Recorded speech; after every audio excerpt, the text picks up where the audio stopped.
각자의 자리에서 기도하지만 하나님께서 우리의 기도를 들으시고 이 새벽에도 주의 은혜를 더하여 주시옵소서.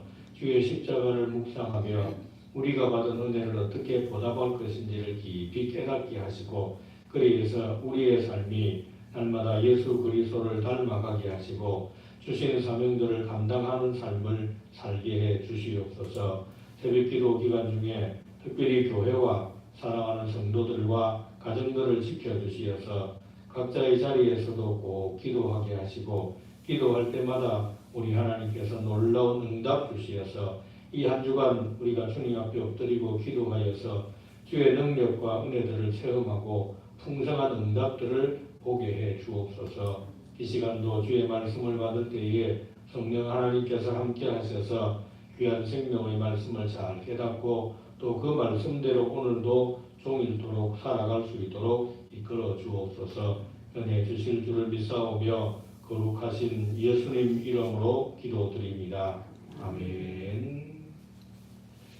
고난주간의 첫날 새벽입니다. 함께 읽은 말씀은 겟세마네 동산에서 잡히신 예수님께서 공회에서 불법적인 재판을 받고 있을 때에 멀찍이 예수님을 따랐던 베드로에 대한 기사입니다. 이 말씀을 통해서 우리는 깨어있지 않았던 자의 굴욕이라고 하는 제목으로 함께 말씀을 나누겠습니다. 겟세마네 동산으로 기도하기 위해 가신 예수님께서는 3번씩이나 간절하게 하나님의 뜻이 이루어지기를 위해서 기도하셨습니다.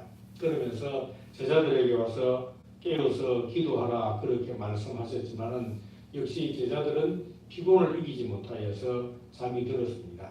그때 예수님께서는 시험에 들지 않게 깨어 기도하라고 특별히 말씀을 하셨습니다. 그렇지만은 그 예수님의 말씀을 듣고도 육신의 피곤함을 핑계로 깨어서 기도하지 않았던 베드로는 결국 3번씩이나 예수님을 부인하는 자리에 빠지고 말았습니다. 베드로의 부인이 문제가 되는 것은 첫 번째로 70절 말씀에서 베드로가 모든 사람 앞에서 부인하여 이르되 라고 말씀에 기록하고 있습니다. 베드로가 예수님을 부인하는 것이 문제가 되는 것은 모든 사람 앞에서 부인하였다라고 말씀합니다. 베드로가 예수님과 함께 마지막 만찬을 할 때 뭐라고 큰 소리를 쳤습니까? 예수님께서 베드로에게 오늘 다 굴기 전에 네가 3번 나를 부인하리라 그렇게 말씀을 하셨습니다. 그럴 때에 예수님께서는 베드로는 예수님을 향해서 큰 소리 쳤습니다. 내가 주와 함께 죽을지언정 주를 부인하지 않겠다라고 큰 소리를 친 사람이었습니다. 그렇지만은 예수님을 멀찍이 따르다가 예수님이 누구신지 모른다고 그것도 모든 사람 앞에서 부인하는 죄를 짓고 말았습니다. 그렇다면 그 앞에서 마태복음 16장에서 유명한 신앙 고백을 했습니다. 주는 그리스도시요 살아계신 하나님의 아들입니다 라고 하는 고백을 하였지만 그 고백이 과연 무슨 의미가 있을까 생각을 해봅니다. 그래서 베드로의 이 부인이 문제가 되는 것은 첫 번째로 모든 사람 앞에서 부인하는 것이었고 두 번째로 베드로의 부인이 문제가 되는 것은 본문에서 맹세하며 부인하였다라고 말씀합니다. 72절 말씀 보면 71절에 앞문까지 나아가니 다른 여종이 그를 보고 거기 있는 사람들에게 말하되 이 사람은 나사렛 예수와 함께 있었도다 그렇게 말합니다. 첫 번째로 한 여종이 베드로에게 갈릴리 사람이다 그러니까 모든 사람들 앞에서 부인했습니다. 그리고 아마 위험하다고 생각했는지 대제사장의 집에서 나가려고 앞문까지 갔습니다.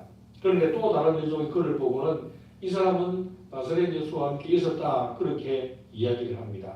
그랬더니 베드로가 72절에서 베드로가 또 맹세하고 부인하여 이르되 나는 그 사람을 알지 못하노라 그렇게 이야기합니다. 첫 번째로 베드로가 부인하고 난 다음에 방금 말씀드린 것처럼 불안해서 자기가 위험하겠다고 하는 생각이 들어서 대제사장의 뜰 바깥으로 나가려고 합니다. 도망가려고 하는 겁니다. 그러다가 또 다른 여종으로부터 나사렛 예수와 함께 있었다 그렇게 이야기할 때에 그는 맹세하고 부인했다 그렇게 말씀합니다. 맹세하고 부인했다는 얘기는 나는 절대로 예수를 모른다. 저 사람은 알지 못한다. 내 우리로 말하면 내 손에 장을 찢어라. 나는 알지 못한다 라고 이야기를 하는 것입니다. 그러면 예수님께서 말씀하시기를 도무지 맹세하지 말라고 말씀하셨고 또 모든 말이 진실되게 하라 그렇게 5장에서 말씀하셨습니다.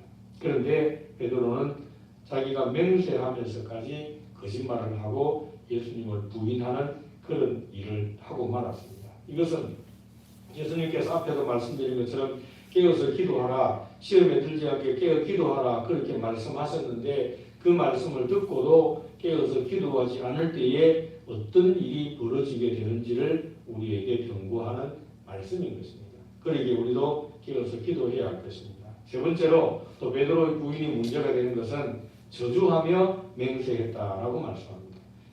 73절 말씀 보면 조금 후에 곁에 듣던 사람들이 나와 베드로에게 이르되 너도 진실로 그 도당이라 네 말소리가 너를 표명한다 그렇게 얘기합니다. 즉 베드로는 갈릴리 출신이기 때문에 갈릴리 사람들만이 가지고 있는 특유의 의향이 있다고 합니다. 그러니까 베드로가 그렇게 말을 할 때마다 저 사람은 갈릴리 사람이구나 라고 하는 것들을 말소리만 들어보아도 의향만 들어보아도 사람들이 다 알 수가 있는 겁니다. 그러니까 사람들이 저 사람 말소리를 들어보니까 나사렛 예수와 같은 갈릴리 예수와 같은 도당이다 라고 그렇게 이야기합니다.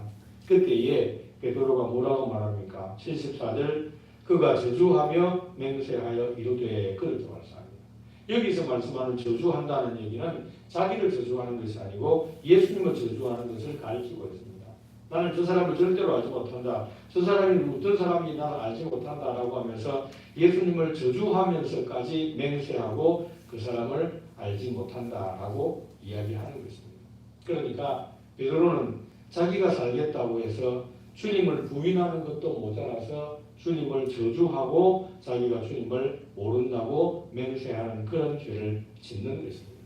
그러면 왜 이렇게 되었을까? 앞서도 말씀드린 것처럼 예수님께서 겟세마네 동산에서 기도할 때 제자들에게 찾아오셔서 시험에 들지 않게 깨어 기도하라 그렇게 말씀하셨습니다. 그러나 그럼에도 불구하고 제자들은 피곤하다고 하는 핑계로 실제로 많이 피곤했겠죠. 그래서 피곤을 이기지 못하고 잠들어 있었습니다. 그러다가 시험에 빠지고 말았습니다.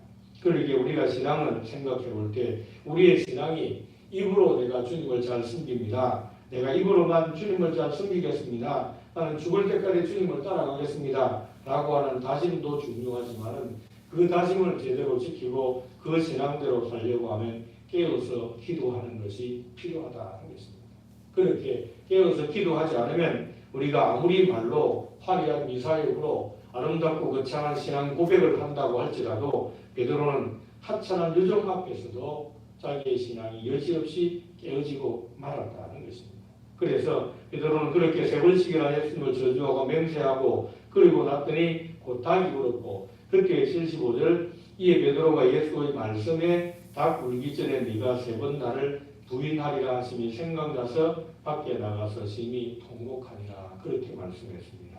베드로가 비록 세 번씩이나 부인했지만 그러나 베드로가 회복할 수 있었던 그 시발점은 베드로가 예수의 말씀에 닭 울기 전에 네가 세 번 나를 부인하리라 하심이 생각나서라고 말씀하셨습니다. 예수 그리스도의 말씀이 생각날 때에 그 말씀이 생각나서 자기가 죄를 지은 줄 알고 밖에 나가서 심히 통곡한 것 때문에 그는 회복할 수 있는 시작이 되어질 수 있었던 것입니다.